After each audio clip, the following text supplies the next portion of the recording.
Good morning, welcome to Planet Mojo. This morning, I'm going to go save a bur oak that was ravaged by rabbits last winter.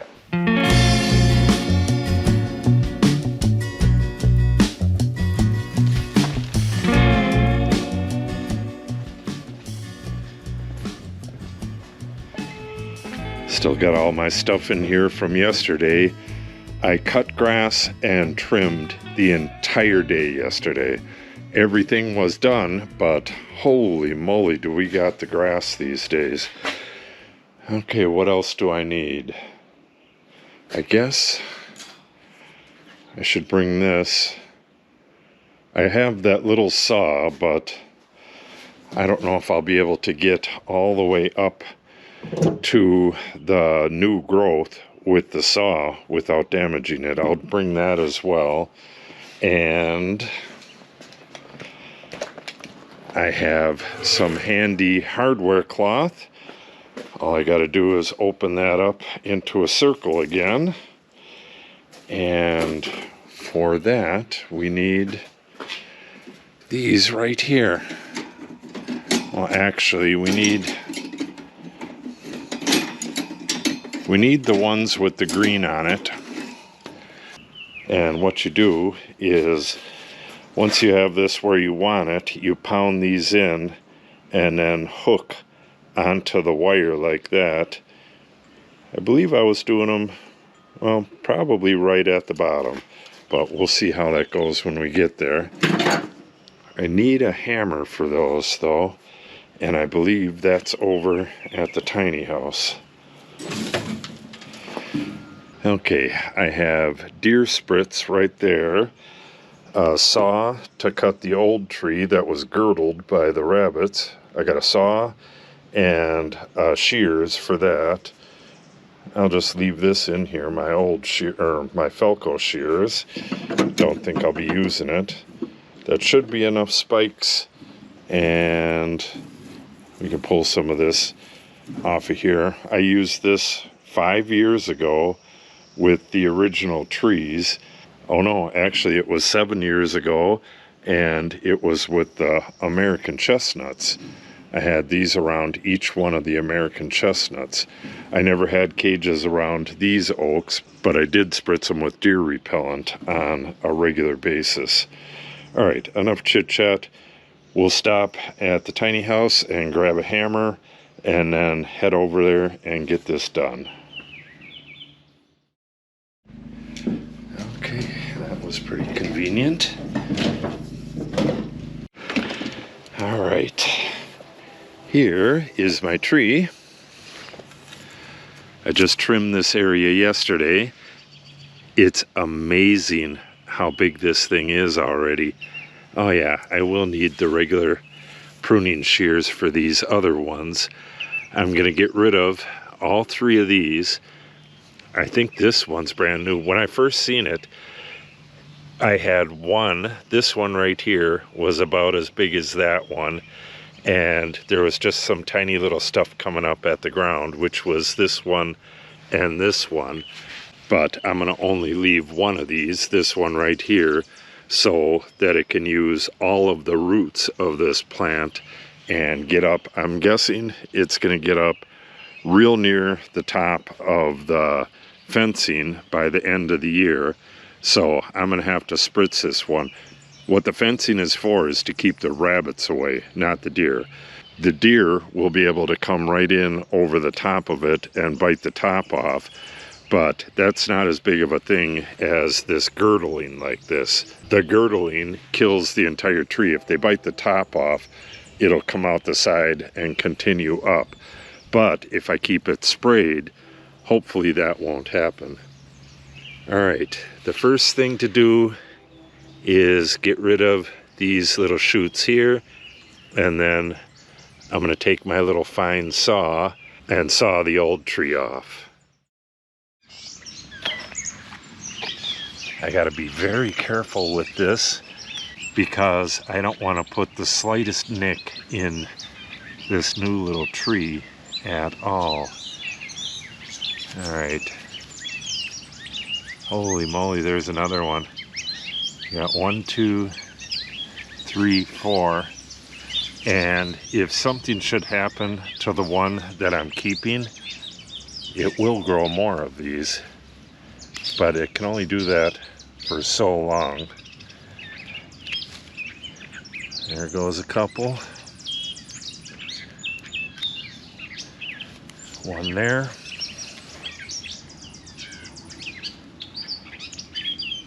It is very hard doing this. Got this tender new growth and you got to cut it away, but it's got to be done. I have a video from very early in the channel of me doing this on one of the American chestnuts. I'll put a link to that.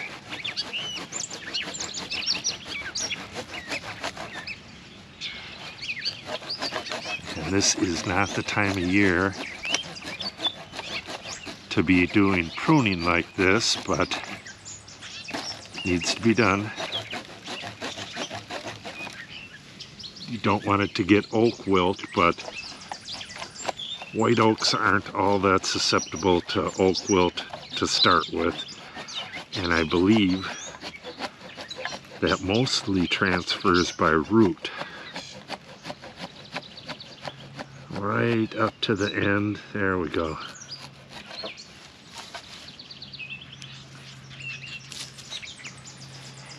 And I think I will put a dab of fungicide on that as well. I'll come back in a little bit and do that.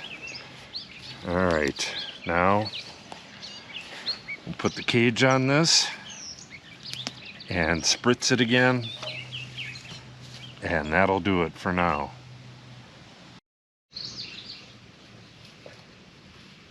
Got to get the kink out of here. Not hard to do.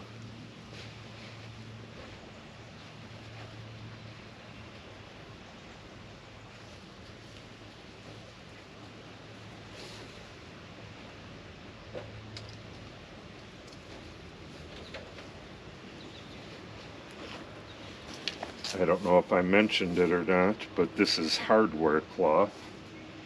So might as well put the seams out of view.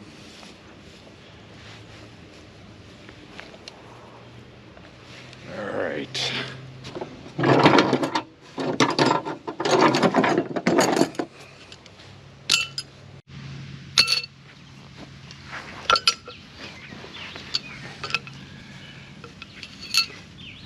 Yeah, if I remember right, I used 4 of these on each tree. It's been a while, but 4 of them would be plenty. Get that hooked.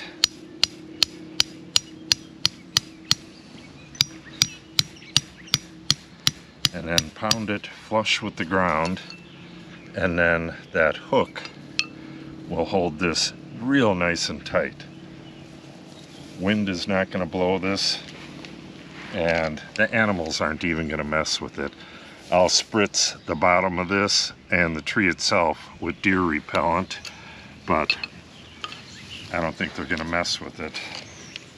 Alright, I'll put one on the exact opposite side, and then we'll figure out a place for the rest of them.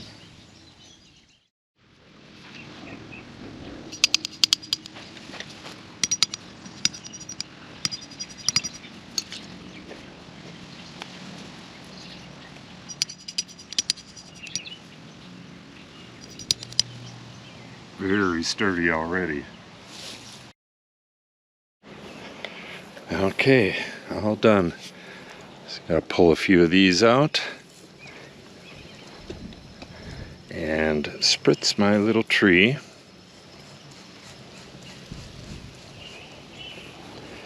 I'll have to come back here and there and re-spritz that because it's going to grow really fast. The deer can't get at it the way it is right now, and they really have no need to. There's plenty of food around. No reason for them to go through all the hassle to get at that tree when they can just bite any of this stuff right here. But towards the fall, when this gets up to here, they can easily just reach over the top and bite it. So if it's below the top of this, I may put a top on. With the chestnuts, I just took another piece of this hardware cloth and bent it over, so I got another, oh, I don't know, a foot out of it or so. I may do that if need be. We'll see how this does. I think it's going to get, well, probably at least as tall as this hardware cloth by the end of the year. All right, that's going to wrap this up.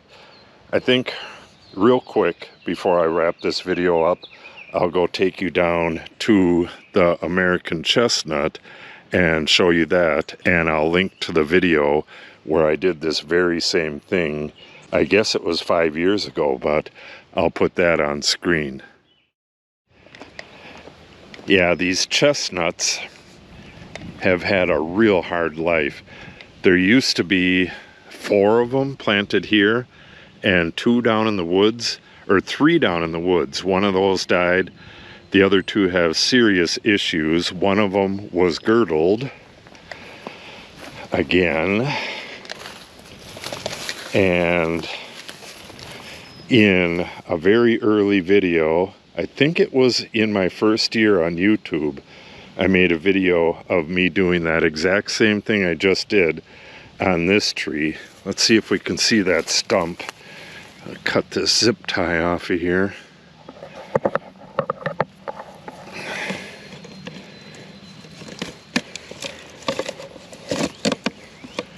Wow, I didn't realize this was such a big zip tie. I would have brought my side nips. All right, let me get that off of there. As I was pulling it off of there, it ripped off the old stump. The old stump was right there, like that. That's how big it was when they girdled it, and this is the new growth here. Wow, that's interesting. And we got a shitload of ants that were living in the new stump. I do not want ants here. Yeah, look at that. I think I'm going to put down some ant killer.